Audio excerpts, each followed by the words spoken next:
Evening, everyone. And yes, I do have the sound on. Someone reminded me. I did have it on. It's fine now.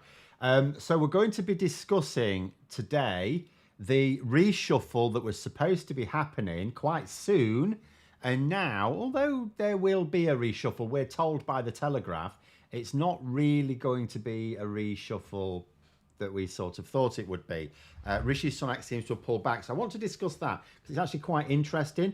But I will just say there's been a couple of good questions already put in. One of them about, if you're a member of Labour, how to engage. Ask me that later. I'll cover that. Sushan's just put in there about Labour's position on the customs union. Again, ask that later because that's a good question as well.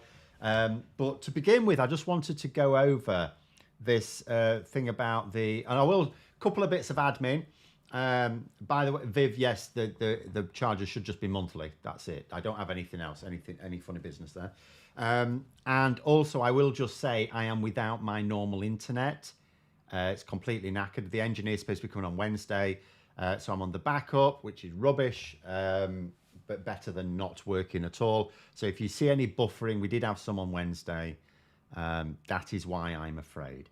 But anyway, yes, so in terms of the reshuffle, now we know that there were various senior cabinet ministers who were looking a bit nervous. I mean, first of all, we'll say that Ben Wallace, after the reshuffle, which is supposed to be taking place in a few weeks, Ben Wallace will not be the Defence Secretary, but that's not him being sacked. He has announced that he's stepping down at the next election, and he has also publicly said that he has asked Rishi Sunak to shuffle him out of the cabinet. So basically, Ben Wallace does not want to be the Defence Secretary for very much longer. He's not going to resign. He's not going to trigger a by-election. He's not got any axe to grind with the party. He just doesn't want to, he sort of feels someone else should be bedded in, which is fine, fair enough. So Ben Wallace will certainly be going. Who to be replaced by? Who knows? But there were 4 others who were looking a little bit nervous. Jeremy Hunt recently was making a pitch to keep his job. So Jeremy Hunt obviously felt that there were a lot of Tory MPs lobbying Sunak to get rid of him and replace him with someone else. And so he was making public appeals to say, no, don't sack me, you can't sack me. According to the Telegraph, and I would concur with this logic at any rate, whether it's the reasons or the matter, Jeremy Hunt is likely to be safe because it would... the fear is that if Sunak replaced him, the markets are already like on, it's all a bit dodgy. If you think about, obviously Rishi Sunak cannot afford a Liz Truss style economic meltdown, right? And if you look at everything at the moment, you almost feel it's there. It's just there for someone to give it a nudge. All of the same metrics are sort of still present now. Sunak hasn't actually improved anything. Inflation's lower than it was, but it's still very high. Gilt yields are very high again, as they were. Interest rates are higher. So everything's all looking a bit dodgy. And Sunak wants to try and announce at some point tax cuts. So the last thing, according to the Telegraph, he wants to do is to change the Chancellor and to have investors going, I'm not sure about this, because they'll be thinking, why are you getting rid of him? Because as far as they're concerned, Hunt is doing everything they require. Whether he's doing a good enough job for the rest of us is another matter. But he's certainly... The markets are not unhappy with Jeremy Hunt. So they would take any move to get rid of him, poorly. And it could, again, we are very close to a tipping point anyway. The next one was James Cleverly, the Foreign Secretary. He had also made a very public appeal not to lose his job. His was even more pathetic. He directly, in a meeting in America, directly appealed to Rishi Sunak, who wasn't even there, to say, please don't sack me. Don't sack me. But again, it sounds, according to the Telegraph, it does sound like, if Rishi Sunak isn't going to...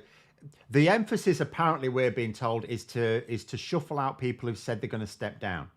So in other words, leave people alone who are still intending to fight their seats. The next one, of course, would have been Suella Braverman. Now, I am quite certain Rishi Sunak wants to get rid of Suella Braverman. He only did a deal with her in the first place because he felt it was necessary, and he may have been right, to get enough support to become Prime Minister. It's quite clear that she still represents that support.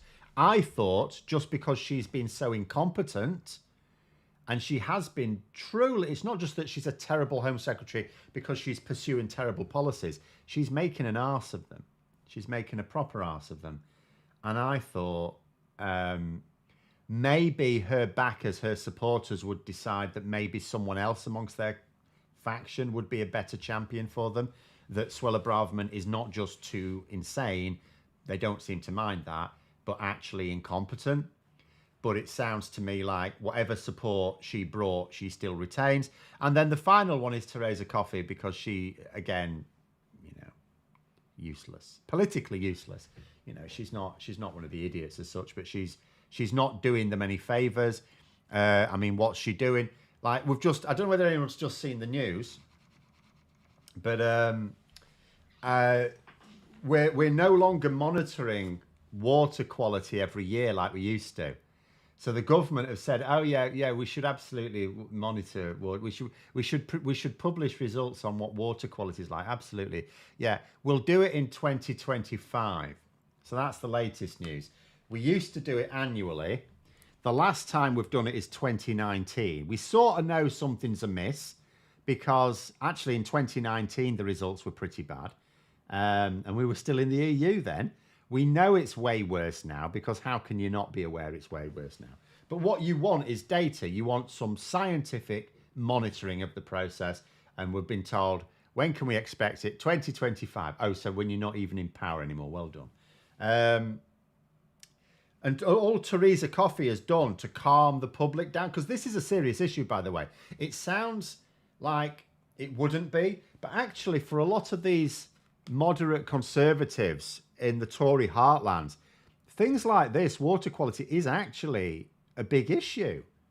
It's not necessarily for lots of people all around the country, but so there's plenty of marginal constituencies. They were safe constituencies, they're now marginal, where something like this is a big issue. So what they needed was a Secretary of State for DEFRA to actually persuade the public that the government were on top of it. And Theresa May, her response has just been, "Oh, it's loads cleaner than it was." It's like, well, no, it's not. It evidently is not. But again, it looks like she'll be staying there. So those would be the main five that were tipped for either a demotion or a sacking. Ben Wallace, we still know will. But yeah, Jeremy Hunt, James Cleverly, Suella Braverman and Theresa Coffey, the buzz was that all of those were in a bit of danger, and they're not now. And that is interesting, because it suggests that Sunak doesn't feel he has the authority. If you go back to when Keir Starmer became Labour leader, so he initially, he's gone through several reshuffles, and every time he's reshuffled the cabinet, I think he has improved it, but more to the point, he's brought people into positions that he wouldn't have got away with at the start. So what's happened is, he appointed a cabinet. I thought it was a decent cabinet, his first cabinet, but it wasn't the best of the best. But it was what he could get away with. Then he, after a while, established his authority in the party, because at the end of the day, he's delivering good polling results, which is all you can do as leader of the opposition. So every reshuffle since, he's been able to move people to positions where they're actually better, and he hasn't had to worry as much about the factional games within the party, because all the various factions of the parliamentary party, at least, are the vast majority of them have got their heads down and focusing on the prize of actually winning. Even members of the SCG, to be fair, most of them, not all of them, they might be chuntering, but most of them are keeping their heads down and going, yeah, we need to win this. This is important. So Starmer has been able to, appoint people that he thinks are best in that role. And more important, well, not more importantly, but as importantly, who are going to be useful in a campaign. Now, if you look at the current cabinet, right, who have they got that's going to be useful in a campaign? This was Sunak's chance to have a look around and see, are there any Tory MPs who are going to be good in a campaign? You've got to think, the general election campaign, if he could promote some people to cabinet that at the moment are unknown, they'd have about a year to establish themselves in the public, you know, to make a name for themselves in the public. And, you know, you would have thought that Sunak would have wanted to do that. Find a couple that are 2 or 3 that are actually really engaging, you know, the sort of people that can come across well to the public, less insane versions of Boris Johnson, perhaps, and put those in cabinet. But he's obviously not been able to. So that's actually going to weaken him a bit. Right, let's catch up on some comments here before going through another one. Someone saying there is Gillian Keegan, so this is the Education Secretary, another half-mad Tory who until recently was just quieter. Possibly. It's very difficult to say because you wouldn't have thought she was one of the worst ones at all. But yeah, given... I mean, it might be... She may not actually be insane. She may just be very bad at coming across to the public. She may just be very clumsy in her language. Who knows? But certainly, there are a few quiet members of cabinet, and some of them may well be absolutely fine. But it's very difficult to say unless you give them a chance to really, you know, engage with the public. Not all cabinet positions require you to engage with the public as such. Like, for example, Chalk, he's the Attorney General now, I think, isn't he? Have I got that right? Or is he, I can't remember, the Justice Secretary or what? But the Attorney General, for example, is not someone who really engages with the public. They're there to provide legal advice for the cabinet. But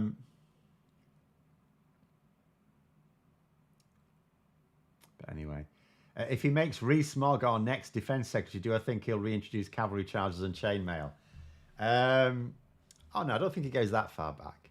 We may be talking Gatling guns though, and mortars, but you know, no. I mean, obviously, Rishi Sunak is not going to make. I think the Telegraph had a name. Who did they suggest? John Glenn. They suggested that John Glenn might, who at the moment works in the Treasury. So obviously, Sunak is, even though if he lacks the authority to really clear out some of the dead wood and get some, you know, brighter stars in, which is surely what he would want to do, because he's not going to carry the campaign. You could argue in 2019, Boris Johnson got away with it because Boris Johnson had the personality to carry the campaign himself. Rishi Sunak doesn't.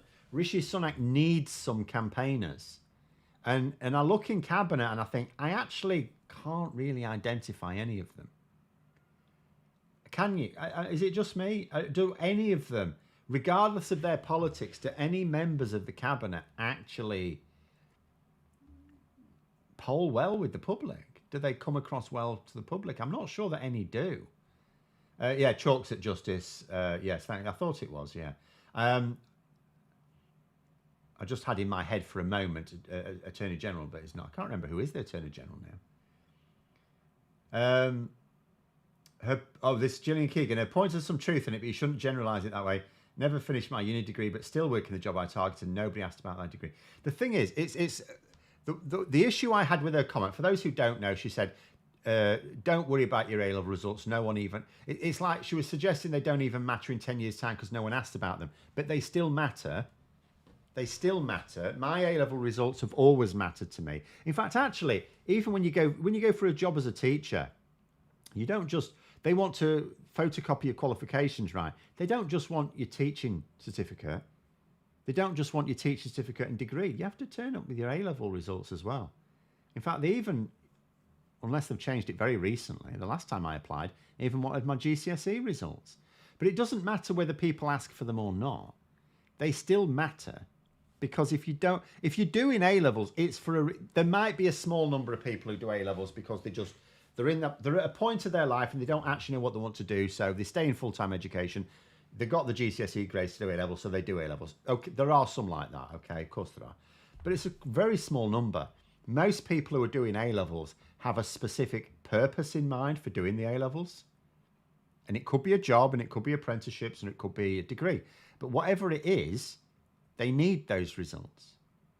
So saying, oh, it doesn't matter in 10 years' time, well, it does, because if you didn't get them, you don't do the degree program you wanted. And if you don't do the degree program you wanted, you don't get the job you wanted.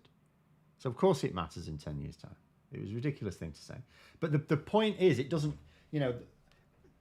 if you say something as the education secretary about education, there has, my question is, what is the point of what you just said?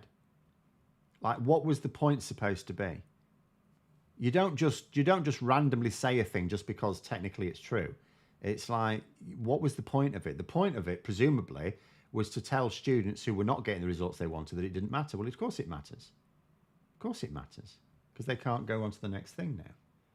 But anyway, never mind that. 30p Lee as a campaigner. Yeah. I mean, they will, right. He does appeal to a certain section of their target vote.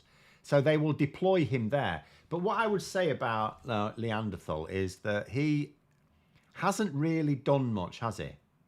Like, notice in the by-elections, those 3 by-elections, he didn't campaign there. He didn't do any major campaigning there. Why didn't they send him? So obviously he's not going to appeal to people in Uxbridge, so they didn't bother sending him there. Why didn't he appeal to people in Selby? He didn't campaign there. Is that because he couldn't be bothered?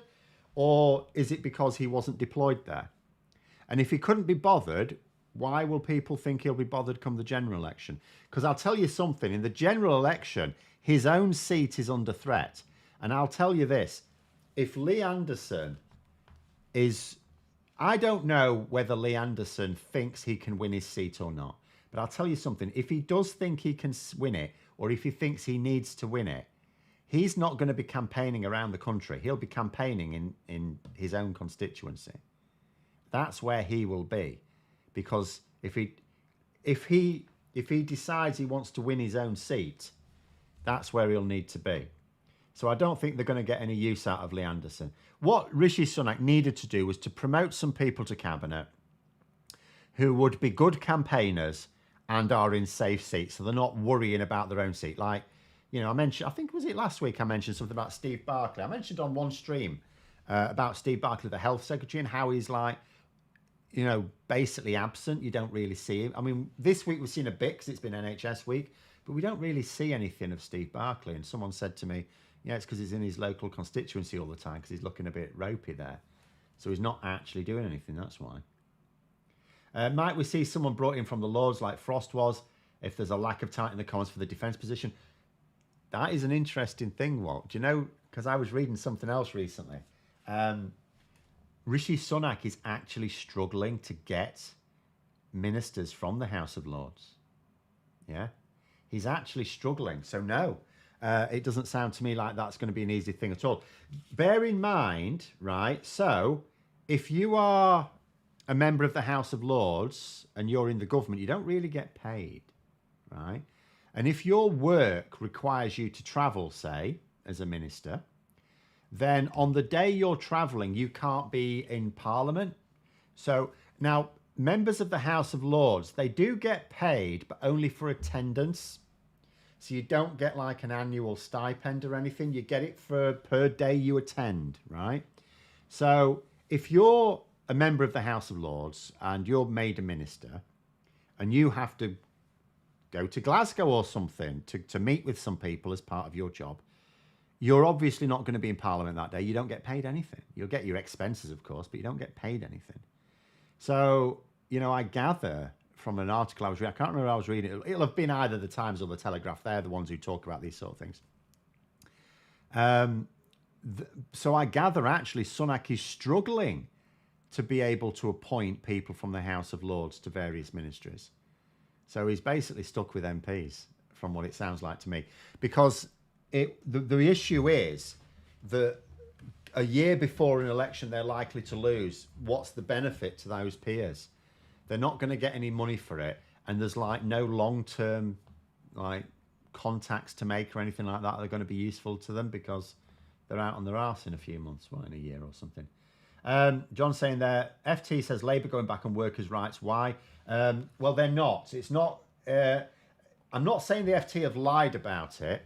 I am actually ironically doing a video on that, but it'll be on Labour Social, but I'll link it on this channel as well when I've done it. That's coming out tomorrow. But they haven't. As soon as that article was published, Angela Rayner came straight out and says, no, we are still committed to these. There is, I'll just say very briefly what the issue is. So what's happened was Labour are introducing, what's the name of it? Something like the Workers' Rights Bill or the Employment Rights Bill, something like that. They're releasing what is after workers' rights legislation within the first 100 days of forming power. So as soon as Keir Starmer has met the King, he's become Prime Minister, 100 days later, the promise is that there's legislation for work. They may mean 100 parliamentary days, I'm not sure, because obviously if they have the election just before summer, you can't do anything over summer. But within a short period of time, shall we say, there's going to be legislation enacted which enshrines a load of workers' rights, okay? Now, so recently we've had the National Policy Forum. So what they do is there was something on Labour. If you Google Labour List Labour Manifesto, there was an article published in like April, I think it was, that I've referred to quite a bit, which is a really good central source of all of the policies that are winging their way towards the manifesto. And the Labour Policy Forum that took place, the National Policy Forum that took place quite recently, it's their job to look at them all and go, right, how do we turn these into a workable plan? Which ones do we need to tweak? Things like that, you know, which ones do we even need to drop? And the Financial Times saw a report that suggested that one or two of these things, Labour are going to consult on after they form a government. So in other words, after they win power. And what that means is, and I'm trying to remember, I've written them down now, I'll do it in the video for tomorrow, but I'm trying to remember what they were. I think one of them was to do with probations.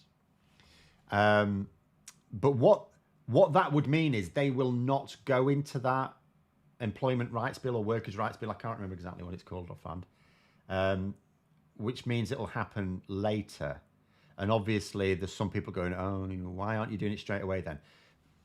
I mean, I don't know. Labour may just be thinking to themselves, well, there's two possible reasons.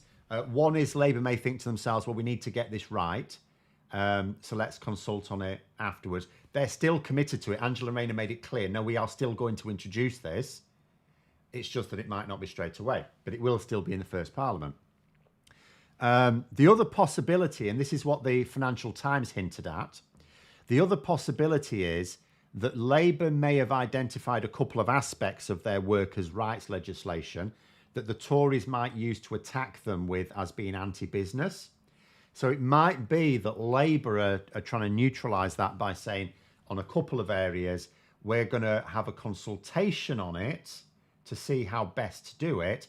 That way it makes it more difficult for the Tories to attack it, because if you say you're going to have a consultation on it, you don't have to have any details. That's the beauty of not having a consultation. So that's essentially what the row is about.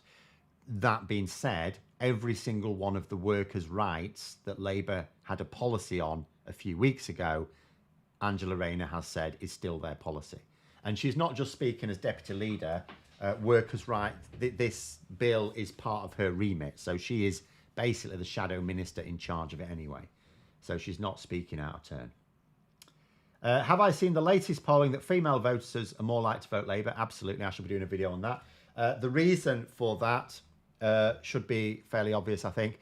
It's because if you look at it at the moment, why are Labour getting such a large swing towards themselves? A certain number of it will be people who are struggling with the cost of living crisis. And when you consider the gender pay gap, it makes sense that a lot more women are going to be suffering from the cost of living crisis than men. So it makes sense that more women will turn to Labour. As well as the fact, of course, Labour have some specific policies that are designed to make it easier for women to be able to work. For example, childcare, extra childcare, which the Tories say they're going to do, but they're not, are they? They ran a pilot so that his Sunak's wife could make some money with her childcare company, but it's not actually going to really do anything. So yeah, that one not at all surprising. I'm going to try and go back to those earlier questions as well. But let's go through. Derek's just quoting Rayner there, saying Labour's New Deal for working people with the biggest levelling up of workers' rights in decades, providing security, treating workers fairly and paying decent wage. You could say that, to be fair, even if you were scaling some of it back. But she insists that all of the policies are still their policies, and it's all rights that they are going to enact. So what it sounds like to me is we got the impression that this list of rights that they were promising were going to be appearing in the first 100 days. Now it sounds like the bill itself, there will be a workers' rights bill or employer between, I can't remember which it is. I ought to just look it up. That bill will be, they are still saying, no, that bill is still going to be in the first 100 days.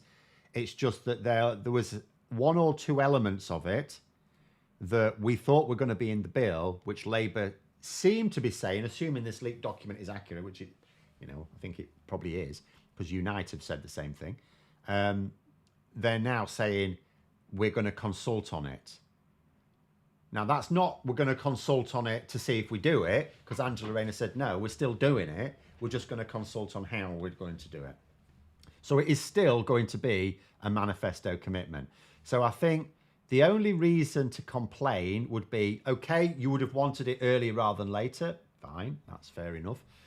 But if it's a manifesto commitment, the understanding is you're going to do it before the election. That's always the understanding with a manifesto commitment, that you are going to do it before the election. Now, as long as they do it, I don't really see what the issue is.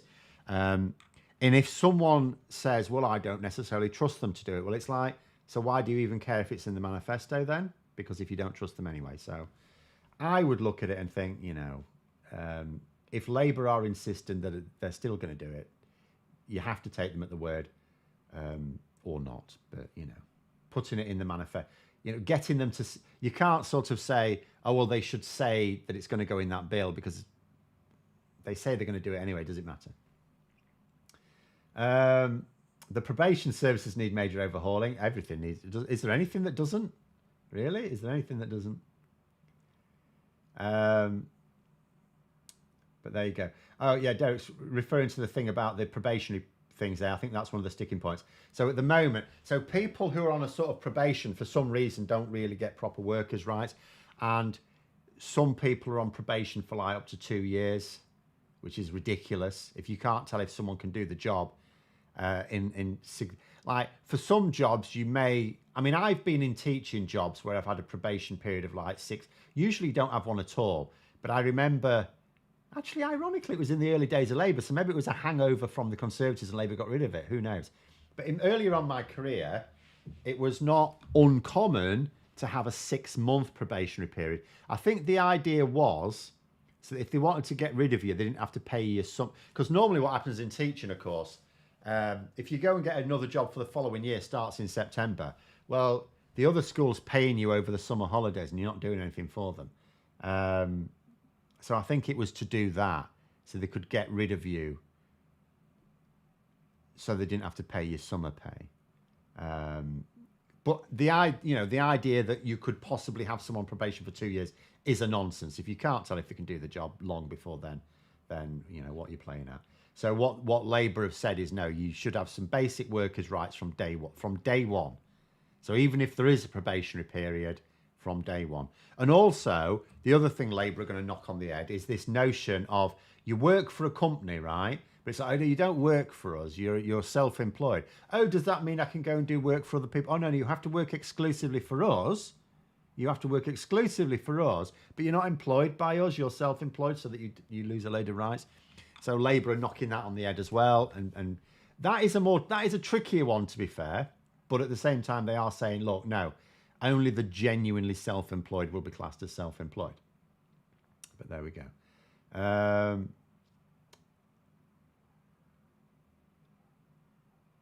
anyway, there we go.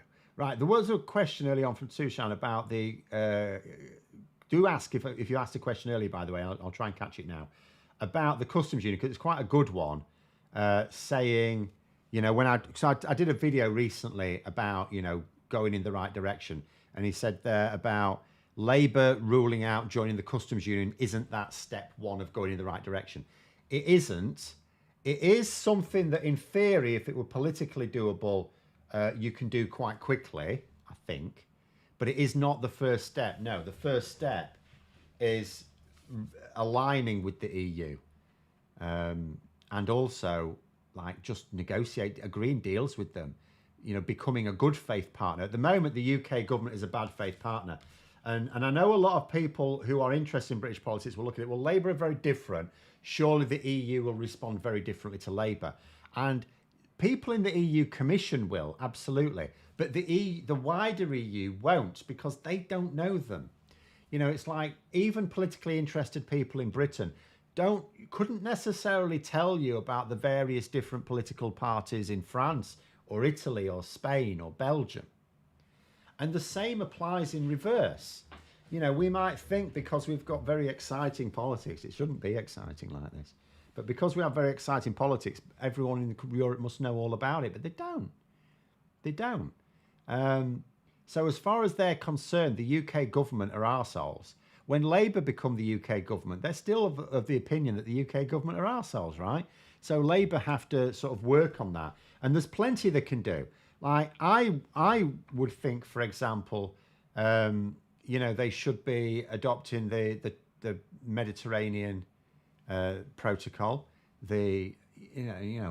because that allows us to, for example, treat people that produce things from lots of countries around the Middle East and North Africa and Europe as well, as if it's produced in the UK for customs, tax purposes, tariffs. So there's lots you can do.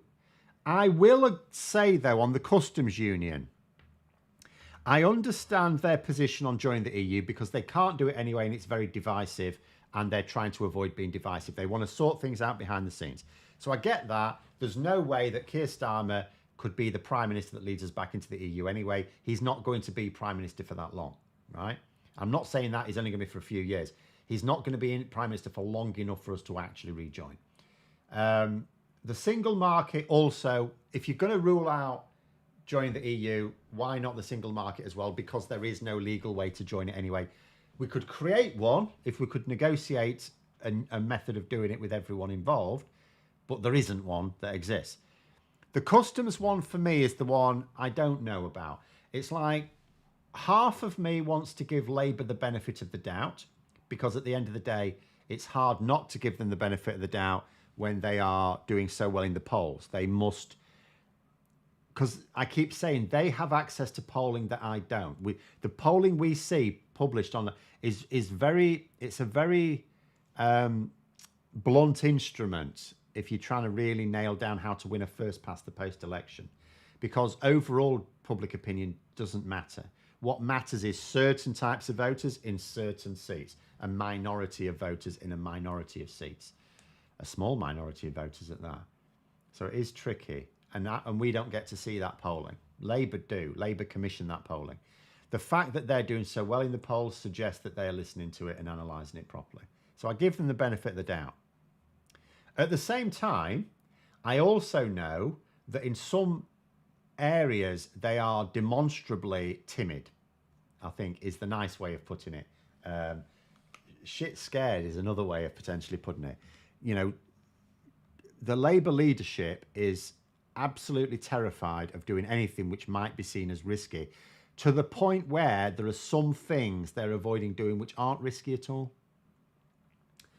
And it is possible that actually Labour could say we should rejoin the customs union and would not risk any seats in the election. That is possible.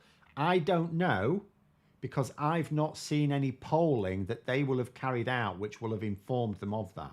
So I don't know, for example, if they have got conclusive polling evidence that they should absolutely not talk about joining the customs union, just yet. I am going to say, I absolutely guarantee there will be a lot of Brexit movement in the next Parliament. Absolutely guarantee it. But for now, it might well be that their polling says do not even open that door slightly ajar. I just haven't seen it. Or it could just be that they just don't, they don't, because of the big three, the Tories made the big three red lines: customs union, single market, and EU membership. And it could just be that there's an irrational policy of saying no to the customs union because it's one of the big three. I honestly don't know. I'm just happy to give them the benefit of the doubt purely because of that. John's saying there, should the Elgin marbles be handed back to Greece as a gesture of goodwill? I mean, at the end of the day, why not? It's a load of rocks. From the point of view of the museum, from the British Museum, we could easily just make facsimiles of them, and we don't let people muck about with them anyway. We could easily, to my mind, make facsimiles and say underneath it, this is now a facsimile. We returned the originals back to Greece, and it could still be there for educational purposes, because it's not like you're allowed to go up to it and muck about with it anyway, is it?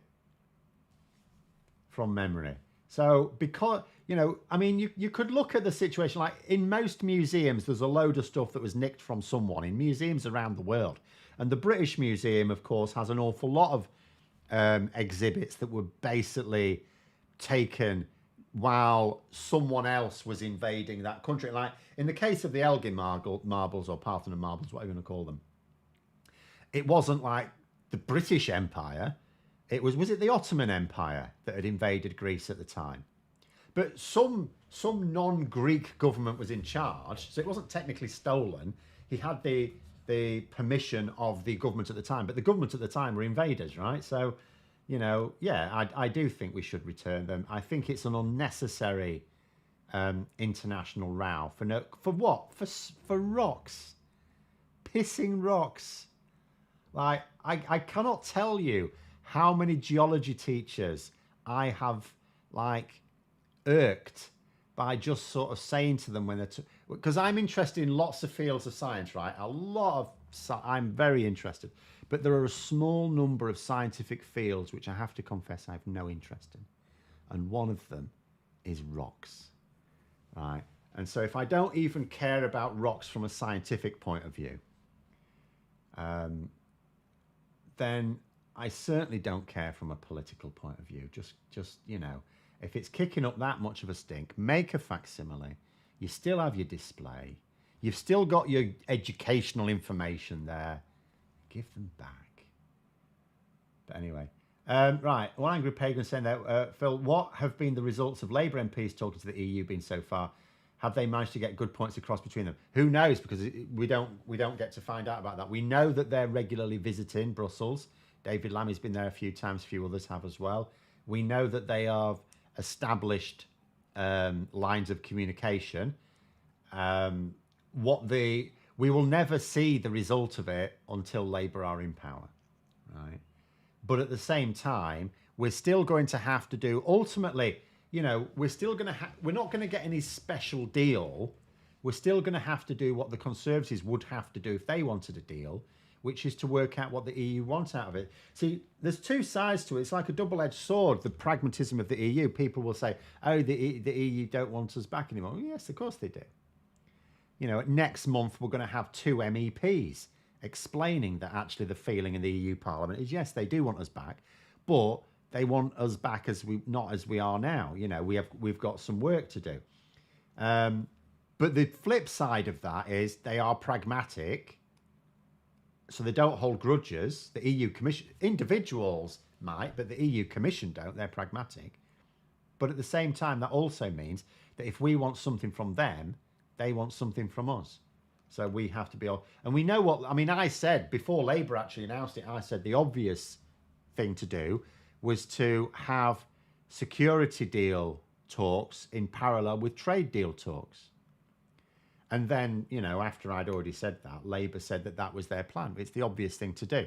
We cannot get much in the way of concessions from the EU on trade because we don't really have much to offer because our trade barriers are already lower than theirs. So usually with trade, it's like, well, you lower your trade barriers a bit and we'll lower ours. Well, we've already lowered ours. Whereas when it comes to security arrangements, then we would be a net contributor to such a deal, if you think of it in those terms.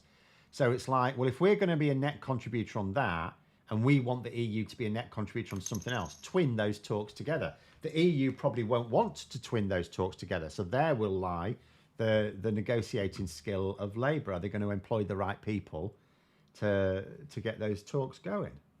But anyway, if I don't care about rocks from a scientific point of view, does that mean also no interest in paleontology and the fossil record? Correct. That's not to say I dismiss those fields of study. They just don't excite me, in all honesty.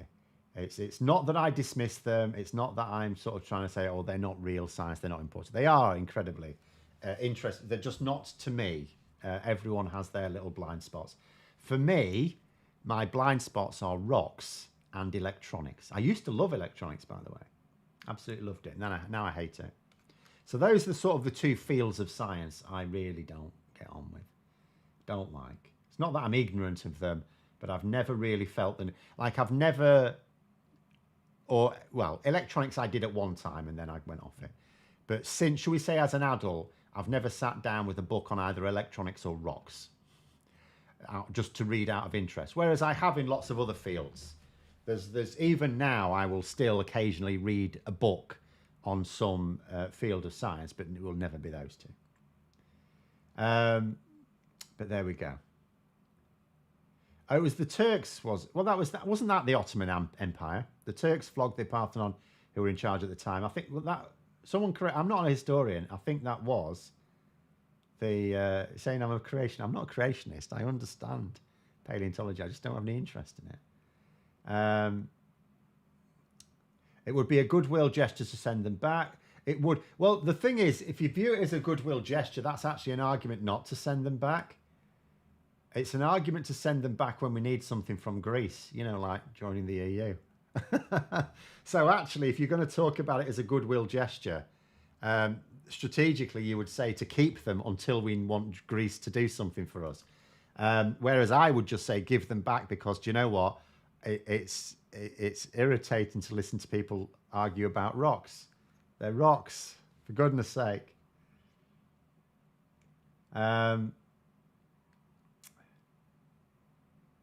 Half the battle in geology is the names. Most rocks have about 5 different names depending on reason. So I do know from geology teachers that quite a lot of the A-level geology, there's an awful lot of terms to learn, yeah. It was the Ottoman Empire, so there we go, thank you. Yes. Electronics is easy. Don't forget your Laplace transforms. Yeah, it's not a case of whether it's easy or hard or anything like that. It just, at a certain point, I was really interested, and at a certain point, I just stopped being interested, In much the same way as I used to watch television, now I hate it. I actually hate it. It's like eating sprouts now, television. So if my partner has television on, I have to just put my headphones on, put something on the laptop and hope that the internet can cope with both things happening at once.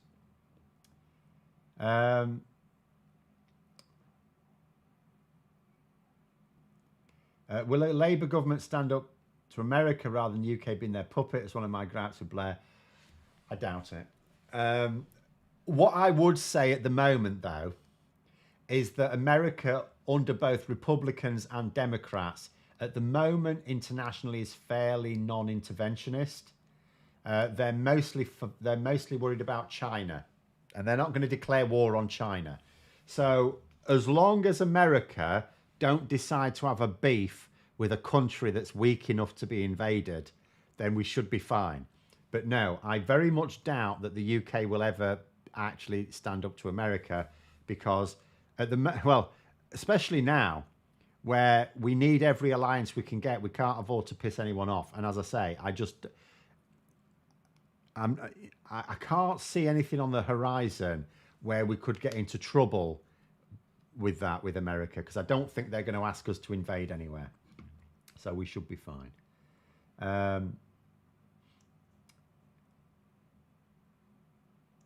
There we go. The other thing... Right, I'm not going to talk about rocks anymore, by the way. Goodwill gestures often fail. Anyway, didn't the Tories give some other rock back to Scotland immediately? Before getting wiped out in Scotland in the next general election? Yeah, but I don't think they did it for, like... that'd be the Stone Schoon or something. I don't think they did it to win the election. I don't think people in Scotland appreciate... I don't think they were going to say, oh, thanks very much for the rock. Yeah, you carry on like starving us and killing our grannies. I don't think that's how it worked. You say sprouts are really tasty TV, not so much now. See, sprouts, there's a lot of vegetables I don't like, by the way, which is actually almost all of them. But for me, I have particular because my parents tried to, instead of trying to incentivize me to eat vegetables when I was young, they tried the strong arm approach. So I have a few mental scars, and sprouts are my nemesis, right? There was one time when they made me put what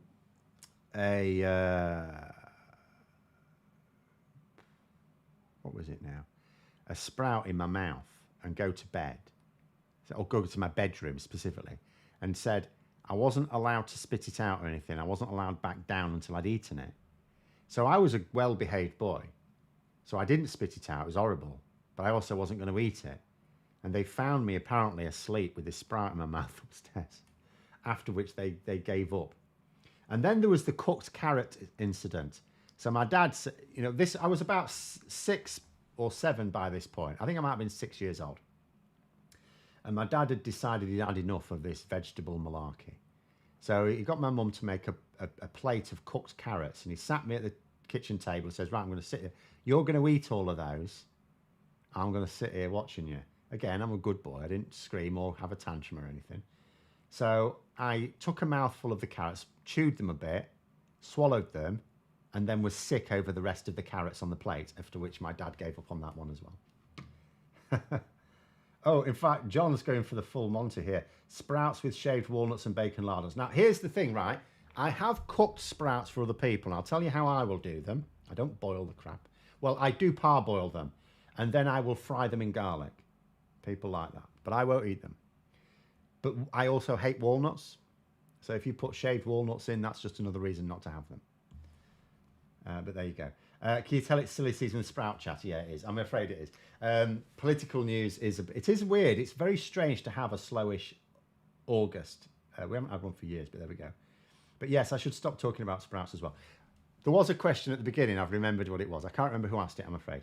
So someone said that they just joined the Labour Party, and what can they do without having lots of money to throw around and stuff like that? Because, obviously they do want donations. But yes, if you don't have a load of money. So obviously going along to the meetings is useful. You may actually live in a constituency where they haven't selected the candidate yet. So you will be able to get involved in choosing actually, will you? You have to have been a Labour member for so long, actually. So you may not be able to do that. Unless there are still, I think it's 6 months. So unless, they'll probably have selected all the candidates in the next 6 months, won't they? But in theory, you could still, get involved in that, and you could, add your thoughts, I suppose. But you get along to meetings and just get to know people, and you can always help out wherever. Even sometimes just chatting to people and adding your own thoughts to things. In terms of money, like if you have some money, I am gonna plug this quite a bit. This is specifically for Labour members, by the way, because these are Labour groups. But the two big campaigns, political campaigns for me personally, are proportional representation and getting back in the EU. You may have noticed. And there are 2 Labour groups within Labour, who are working towards those causes. So the Labour Movement for Europe, and the thing is with these groups is the larger their membership. It's like any group, by the way, any political group, if it's campaigning for something, the more members they have, the more clout they can potentially have with whomever they need to. So when you talk about a Labour group, you're talking with the Labour leadership. They all have access to the Labour leadership. They're not sat in a corner or anything.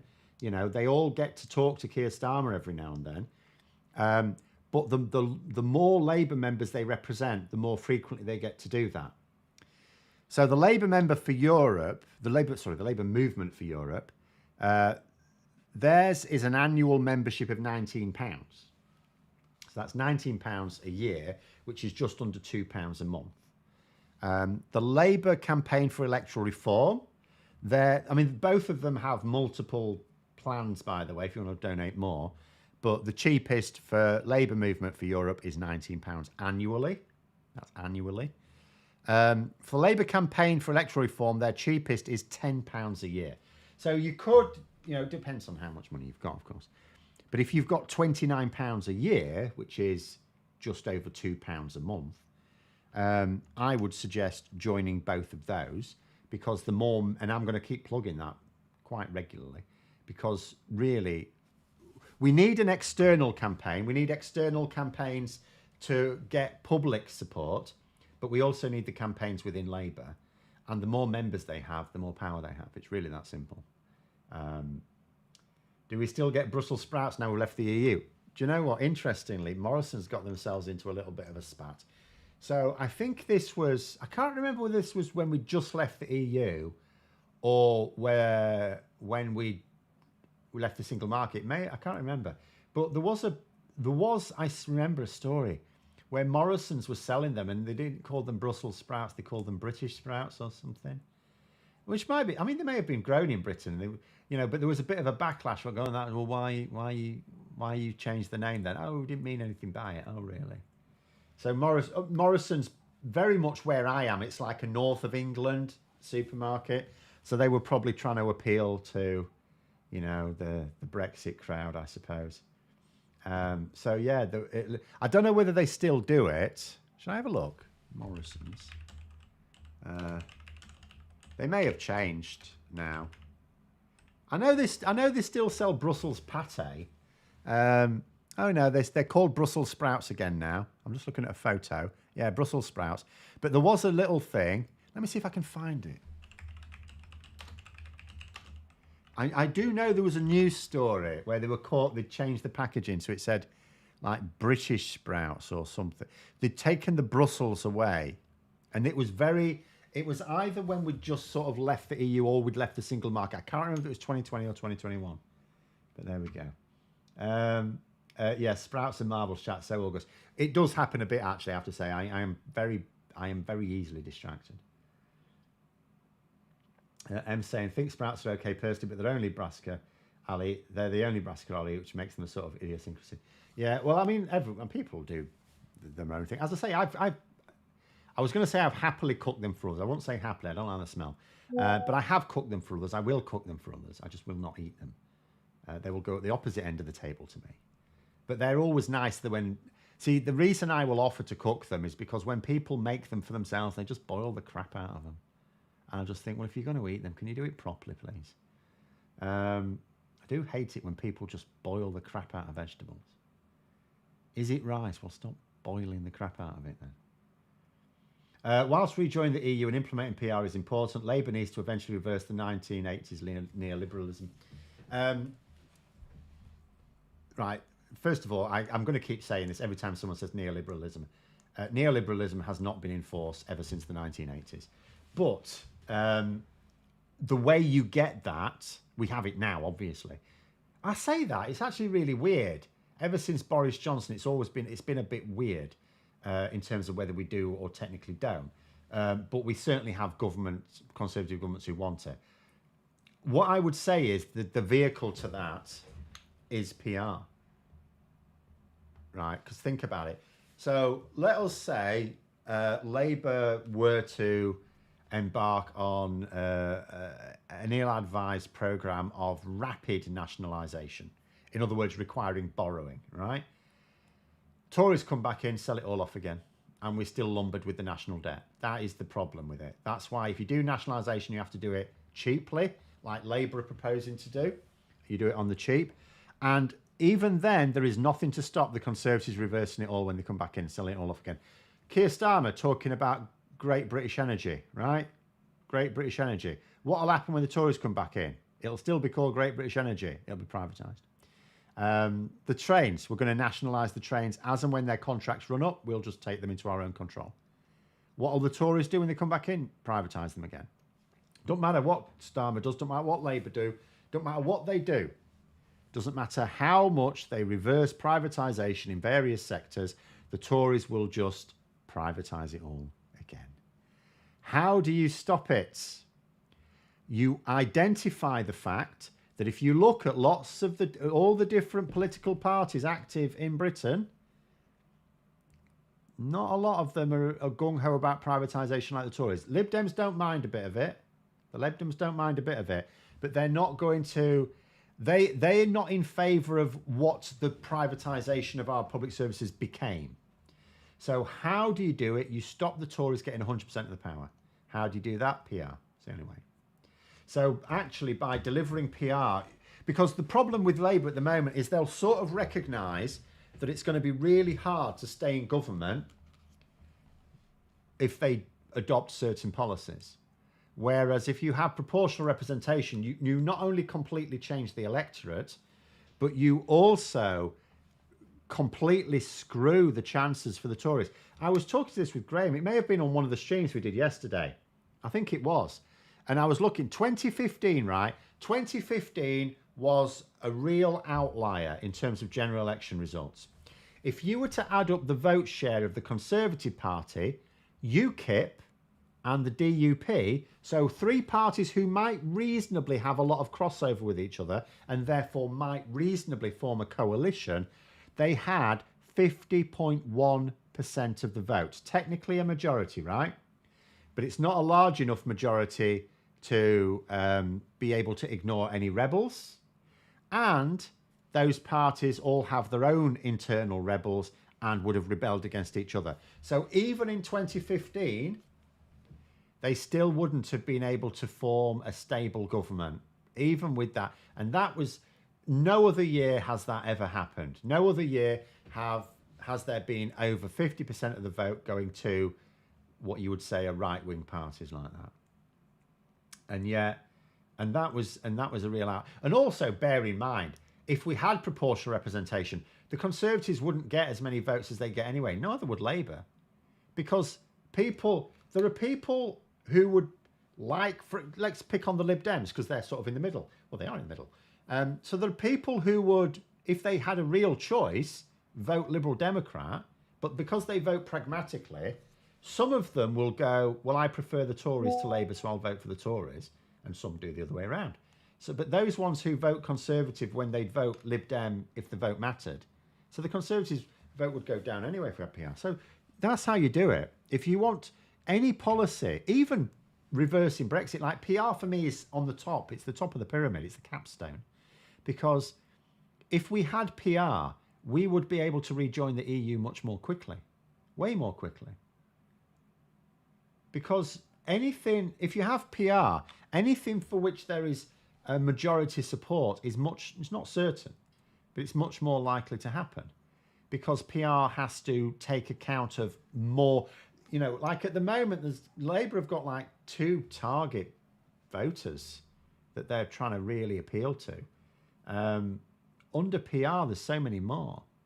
And okay, for the politicians, that can be a bit harder because you've got to appeal. But at the same time, it also means policies which are popular are more likely to be adopted because multiple parties will adopt them. So there we go. One angry pagan there saying, could Labour have difficulties with some EU countries given the EU-wide rightward shift of political parties in charge? But you can say that at any time. There's always a mix. There's left and right within the EU in terms of in the council. But at the same time, so in terms of like the 3 branches, the country's governments are on the council. They're the EU council. Obviously, they leave the day-to-day negotiations to the EU Commission.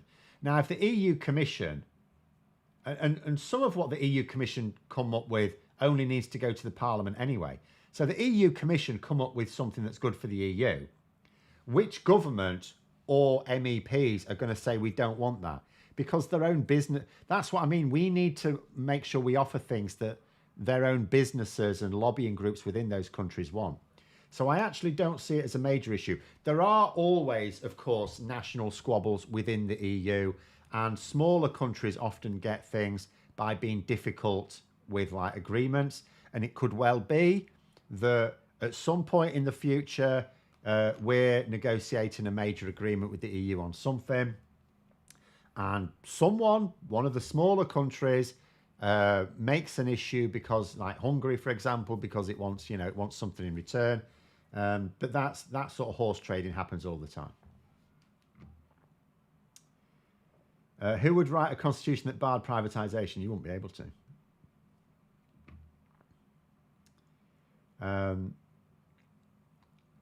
If the Tories thought they could get away with it, they would just have written a constitution that barred socialism, wouldn't they?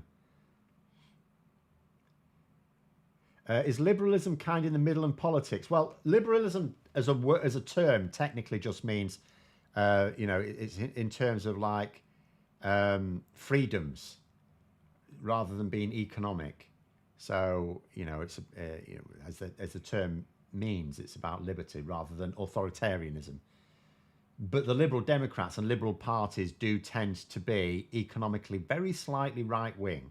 But that said, only very slightly. So if Labour were to introduce some reforms and nationalise something, for example, and as long as it was working all right, the Liberal Democrats wouldn't be minded to... They certainly wouldn't engage in the sort of privatisation that the Tories do, which is basically sell it off to a load of their mates and then let it print money and put the prices up and not actually improve the service. The Lib Dems are not... The Lib Dems are about... So if you think about the Conservatives about small state, they want the state to be as small as possible. The Liberal Democrats they don't want an overly large state from their point of view, but they also recognise that the government has a role in regulating public services. They just don't particularly... Some individual Lib Dems do, but the Liberal Democrat Party as a whole isn't really all that bothered whether that public service is nationalised or whether it's very tightly regulated and privatised, as long as it's working and delivering a good service at some value for money. But anyway, right, we'll come to the end. Now let's see if we go through a few last little questions to begin with. The PR campaign need Labour to get on board. They half-heartedly supported AV in 2011. AV was a crap system and it was a stupid time to have it. Labour at the time were trying to work out how to get back into government, and they were having a right mass fight, just like the Tories are going to do next year. They were having a huge internal battle. I don't know what the Lib Dems were thinking of. Labour are in no fit state to help with anything. But when you say it needs to come from within Labour, it already exists within Labour, but the more people join Labour campaign for electoral reform, the stronger that movement will become. It also has to come from outside. The problem is Labour, not unreasonably, fear the reaction and potentially losing an election on the back of it. Because what they want elections to be about the economy and healthcare because they're strong on that. They don't want it to be about some fringe issue because they remember Brexit, right? So what you need to do is, to my mind, you need to persuade Labour that it's not that risky. So you need a public campaign. But yes, it's also important to bolster the campaign within Labour that already exists. If you look at what's already happened with Labour, Labour now have formally adopted a position of first past the post is a crap system. Now, Labour have officially said that. They've acknowledged that first past the post is a crap system. That doesn't mean to say that they've said what would be a better system, but they have said first past the post is harmful. The word used, I say crap, they didn't say crap, they said harmful. So we've already got Labour to agree that we need electoral reform. So now what we need to do is to persuade them that it's safe to do so. They won't lose the election promising it, right? And as soon as we've done that, do you know what? We've cracked it. We've actually cracked it. Because this isn't like Blair because he had his own reasons. At the moment, we have actually got a leader, believe it or not, who is not ideologically opposed to PR. So if he promised it, it would happen. But to promise it, he needs to be convinced, because we know he's also a bit timid when it comes to, he's not risking the elections. And I don't necessarily blame him for that.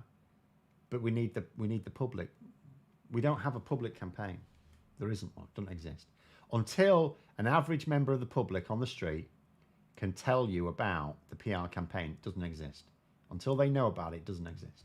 I don't care how many groups say, oh, we're campaigning for it. If no one's heard of you, no, you're not. But there we go.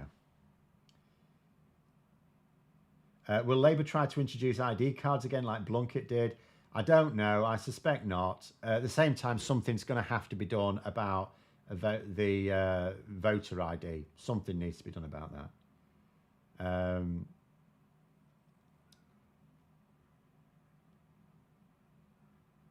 But there we go. Saying there, oh, there was something about Lib Dems. I've lost it now. It wasn't the Lib Dems who proposed a referendum on AV. It was David Cameron's offer. More fool the Lib Dems. I don't remember the details, to be honest, at the time. But more fool them. They were in a very, very strong position. I've said so many times, all this crap about, oh, we had to have a stable government. Did we bollocks have to have a stable government? We had to have a good government. The Liberal Democrats could have gone to David Cameron and said, right, I'll tell you what, we will support you in confidence votes in return for a referendum. If they wanted PR in return for a referendum on proportional representation, they could have said that. And if you don't agree, we're walking away. Now, they could still have lost it because they lost the AV one anyway. Why not? Then they could have said on austerity, we will give you a supply deal, because you talk about confidence and supply deals. So the Lib Dems should have basically not been part of government. They shouldn't have been part of that government. They should have said, we'll give you a confidence and supply deal. The confidence deal in return for a referendum on proportional representation within, say, 3 years. And because they actually didn't want it that quickly. It was stupid to have it that quickly. They should have built up to it. Within 3 years. And we'll give you a supply agreement in return for no net reductions in government budgets. No real terms. Or as a share of GDP, they could have said. They could have said, you have to maintain government department budgets as a share of GDP. And then we will vote for you. Because that way you're not telling them, how to spend the money. You're just telling them that they have to maintain as a share of GDP investment in that. And again, if Cameron didn't want that, says, well, you can do without our support. The Lib Dems had that power. All this bollocks about, oh, you stable. Bollocks. Let them have another general election. Let them keep trying. Because it absolutely destroyed the Lib Dems. They were absolute fools. But anyway, it doesn't matter. It's done. All in the past. Everything that happened as a result of it was a complete disaster. But it's not just the Lib Dems that created the disaster we're in now. Lots of opposition parties, and I mean lots, not just one or two. Lots of opposition parties created the disaster we now have. By either being shit or by, trying to work with the Tories thinking you could do that. But there we go. We'll have to leave it there. We've gone well over. Thank you very much for coming on, everyone. Have a very good evening. And until next time, I'll see you later.